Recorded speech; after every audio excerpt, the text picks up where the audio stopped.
Halo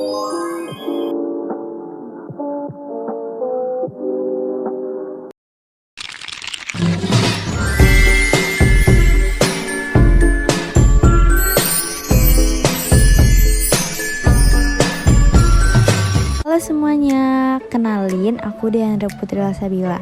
Pada episode kali ini, kita akan membahas perkembangan media cetak pada masa revolusi industrial awal dalam menguatkan demokrasi. Nah, kalian ini penasaran gak sih media cetak tuh ada apa aja dan apa sih fungsi media cetak? Kalau kalian penasaran, langsung aja ya simak video selanjutnya. Pada masa revolusi industrial awal, perkembangan percetakan dan media cetak memiliki peran yang sangat penting dalam menguatkan demokrasi. Penemuan mesin cetak oleh Johannes Gutenberg pada abad ke-15 sekitar tahun 1440. Ia mengembangkan mesin cetak dengan tipe yang dapat dipindah-pindahkan, yang memungkinkan pencetakan buku dan dokumen secara massal. Karena yang paling terkenal adalah Alkitab Gutenberg yang dicetak sekitar tahun 1455. Penemuan ini merevolusi penyebaran informasi dan pengetahuan, menjadi landasan bagi pengembangan media cetak di seluruh dunia. Juga memudahkan penyebaran informasi, meningkatkan literasi, dan memfasilitasi ide-ide baru, termasuk yang terkait dengan reformasi Protestan dan Renaissance. Sejak saat itu, media cetak jadi berkembang dengan pesat, mencakup koran, majalah, dan berbagai publikasi lainnya, menjadi salah satu pilar utama dalam komunikasi masyarakat modern. Selanjutnya, aku mau ngasih tahu apa aja sih contoh media cetak. Yang pertama yaitu ada koran Tempo, atau dikenal sebagai media yang mengangkat isu kritis dan menyajikan berita dengan investigasi mendalam. Tempo menjadi suara penting dalam menyuarakan aspirasi reformasi. Yang kedua ada Kompas. Koran ini memiliki jangkauan luas dan menyajikan berita serta analisis yang berimbang. Kompas berperan dalam mendidik masyarakat dan membahas isu-isu penting di tengah perubahan politik. Yang ketiga adalah Media Indonesia. Sebagai salah satu koran harian, Media Indonesia aktif dalam meliput dan mendiskusikan isu-isu reformasi, serta memberikan platform bagi berbagai pandangan. Yang keempat ada koran Sindo, muncul sebagai media yang memberikan perspektif baru dalam laporan-laporan tentang perubahan politik dan sosial di Indonesia. Yang kelima adalah tabloid Monitor, menjadi salah satu tabloid yang memberikan informasi seputar isu-isu politik, sosial, dan ekonomi, serta mengangkat suara masyarakat yang terpinggirkan. Nah, yang terakhir ada majalah Gatra. Majalah ini terkenal dengan liputan investigasinya dan kritik terhadap pemerintah, menjadi salah satu sumber informasi alternatif yang penting. Semua media cetak yang saya sebutkan tadi itu berperan penting dalam membangun kesadaran politik, memfasilitasi diskusi publik, dan mengawasi kekuasaan yang semuanya mendukung proses reformasi di Indonesia. Selanjutnya, aku mau ngasih tahu apa sih fungsi media cetak.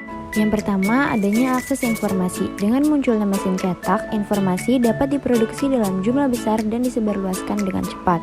Ini membantu membuat masyarakat lebih mudah mengakses berita, ide, dan pemikiran politik yang sebelumnya hanya tersedia untuk kalangan elit. Yang kedua adalah pendidikan dan kesadaran politik. Media cetak seperti koran dan majalah membantu meningkatkan tingkat pendidikan dan kesadaran politik masyarakat. Yang ketiga adalah artikel, esai, dan pamflet yang membahas isu-isu sosial dan politik, mendorong diskusi publik, dan membantu membentuk opini masyarakat. Selanjutnya adalah mobilitas sosial. Media cetak berfungsi sebagai alat mobilisasi. Selanjutnya adalah organisasi dan gerakan sosial yang menggunakan publikasi untuk mengorganisir proses dan kampanye, memperjuangkan hak-hak sipil, dan menuntut perubahan politik. Selanjutnya adalah penyebaran ideologi. Pemikiran-pemikiran seperti liberalisme dan sosialisme banyak disebarluaskan melalui media cetak. Media cetak ini membantu menginspirasi gerakan-gerakan yang mendukung demokrasi dan hak asasi manusia.